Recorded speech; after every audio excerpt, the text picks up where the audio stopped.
Hello everyone.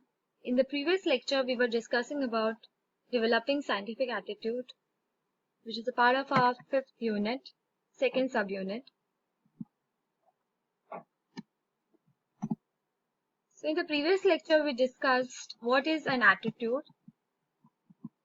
and we have also seen the definition according to NSSE, that is National Society of the Study of Education, wherein it has defined scientific attitude as an open-mindedness, a desire for accurate knowledge, and the expectation that the solution of the problem will come through the use of verified knowledge. We have also seen some of the characteristics of a person who possesses scientific attitude, and we were about to discuss techniques for developing scientific attitude. So in today's lecture, we'll be discussing in detail which are the techniques that can be used as a science teacher in order to develop scientific attitude among students. So the first technique is use of wide reading.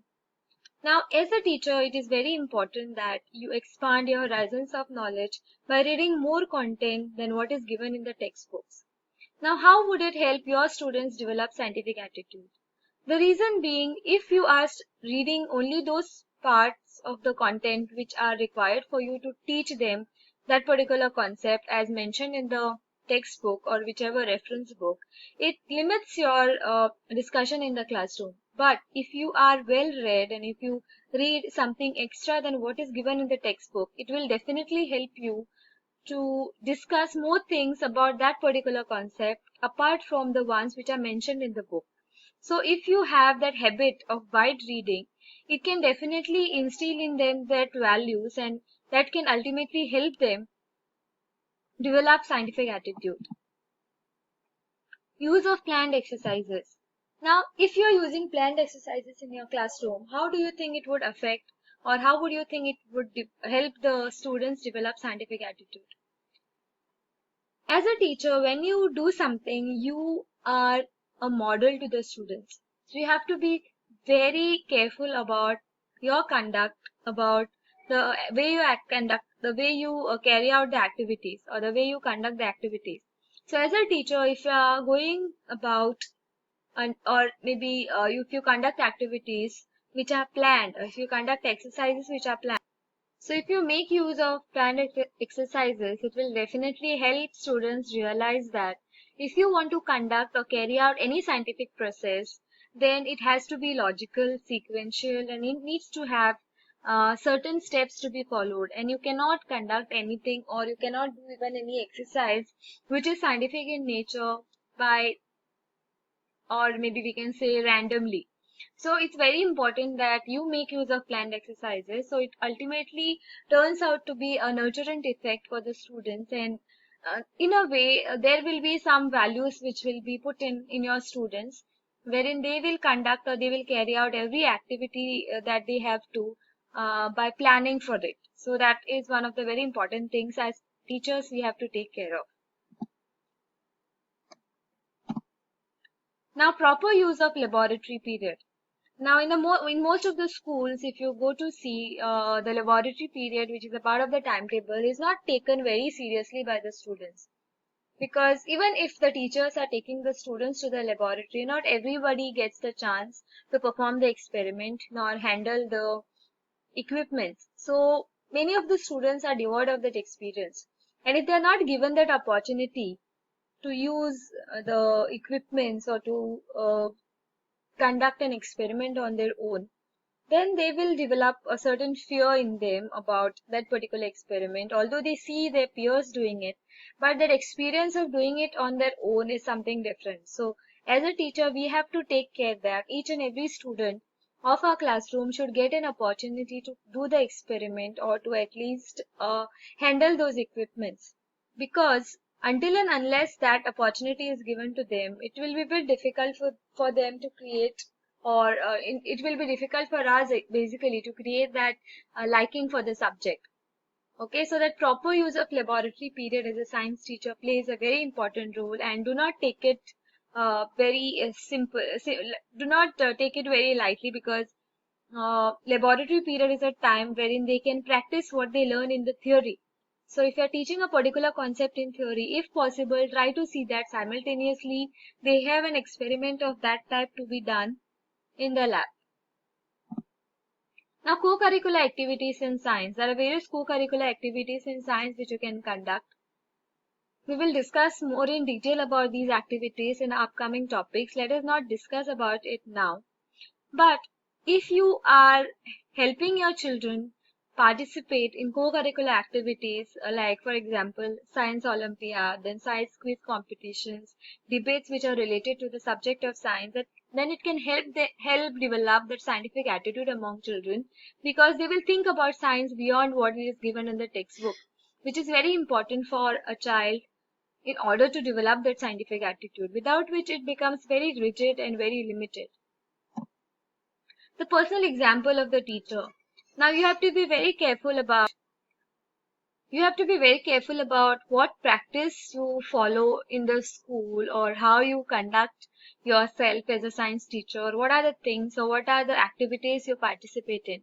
So you should be an example to your students, because they will follow your footsteps. So in order to develop the scientific attitude among the students, you need to have that interest in the subject, and you should be a part of various activities which are conducted throughout the year, somewhere or the other, or you can be one of the organizers and help the students participate in that, so that you also play a very integral role in developing that attitude among students and be a personal example for them. Analysis of wrong beliefs. Okay, it is very common that our students, and sometimes we as teachers too, have some beliefs, or some of us also believe in some certain superstitions, in spite of being a science teacher, isn't it? Or in spite of being a science student or someone who has studied science. So you need to analyze certain beliefs instead of just telling them, don't believe in this, don't believe in that.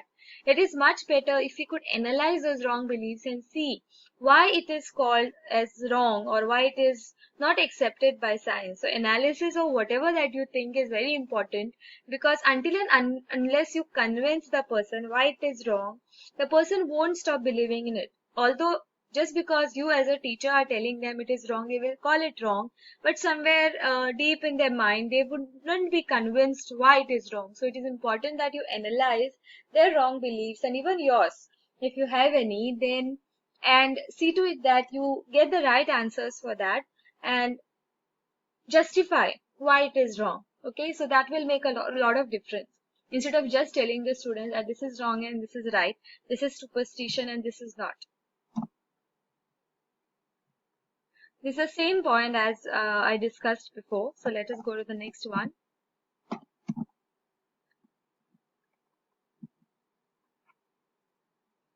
Now there are some points which are repeated here. Moving ahead, since planning exercises we have already discussed, and inclusion of co-curricular activities in science program.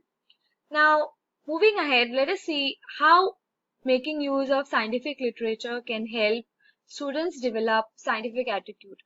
Now, say suppose in a classroom, if you are discussing a topic, or mostly in the school, most of the science topics are discussed at the basic level. But if you make your students or take your students somewhere little above the level which is mentioned in the textbook, says if at all your, or the level of the students or the type of students that you have in class allows you to do that, then you can definitely go about searching certain literature related to that concept and make the students aware of the current happenings in that particular field, so that you are making them aware of the current times, because most of the things in a syllabus, okay, are obsolete. So it's very important that you tell them the recent updates, you tell them what's happening in science right now, what is it that is focused on, or what is it that is paid more attention to by the scientists around the world. So making them aware of the scientific literature, the current updates, can play a very important role, which will tell them what exactly is happening in the world at the moment. Developing appropriate classroom atmosphere.